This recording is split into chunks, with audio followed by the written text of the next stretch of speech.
ইরানের সর্বোচ্চ নেতা আয়াতুল্লাহ আলী খামেনির মৃত্যুর পর মধ্যপ্রাচ্যের পরিস্থিতি যখন চরম উত্তপ্ত, তখন ওয়াশিংটনে এক সংবাদ সম্মেলনে মার্কিন প্রেসিডেন্ট ডোনাল্ড ট্রাম্প যুদ্ধের ভবিষ্যৎ নিয়ে তার গভীর উদ্বেগের কথা জানিয়েছেন। হোয়াইট হাউসের জার্মানির চ্যান্সেলর ফ্রিডরিখ মার্জের সঙ্গে এক যৌথ আলোচনায় ট্রাম্প স্বীকার করেন, সামরিকভাবে ইরানকে কোণঠাসা করা সম্ভব হলেও দেশটির শাসন ব্যবস্থায় কাঙ্ক্ষিত পরিবর্তন আনা একটি বড় চ্যালেঞ্জ।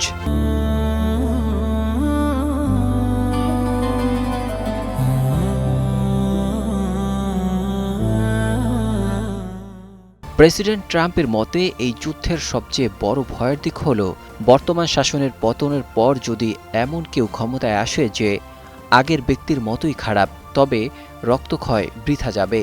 তিনি বলেন, আমরা চাই এমন কেউ ক্ষমতায় আসুক যে ইরানের সাধারণ মানুষের জন্য সুদিন ফিরিয়ে আনবে।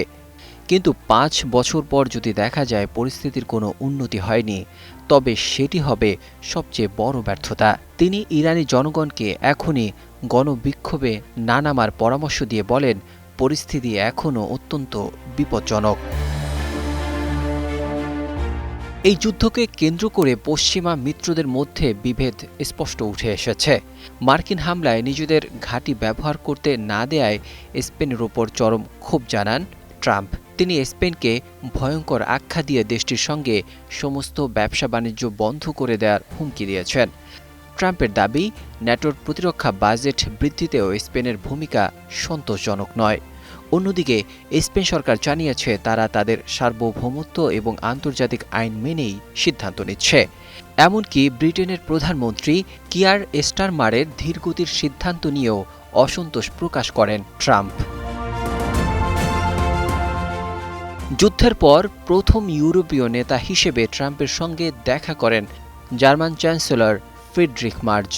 তিনি তেহরানের বর্তমান শাসনের অবসানের বিষয়ে ট্রাম্পের সঙ্গে একমত পোষণ করলেও ইউরোপের নিরাপত্তার স্বার্থে ইউক্রেন যুদ্ধের অবসানের উপর বেশি জোর দেন। মার্জের মতে বিশ্বে দুষ্ট লোকের অভাব নেই, তাই ইউক্রেনের আঞ্চলিক অখণ্ডতা রক্ষা করা এখন সবচেয়ে জরুরি। যুদ্ধের কারণ নিয়ে মার্কিন পররাষ্ট্রমন্ত্রী মার্কো রুবিওর আগের বক্তব্যকে কিছুটা সংশোধন করে ট্রাম্প দাবি করেন, ইরানই আগে হামলা চালানোর প্রস্তুতি নিচ্ছিল। তিনি বলেন, আমি চেয়েছি ইরান যেন আগে হামলা চালাতে না পারে। যদি পরিস্থিতি এমন হয়ে থাকে তবে হয়তো আমি ইসরায়েলকে দ্রুত ব্যবস্থা নিতে উৎসাহিত করেছি।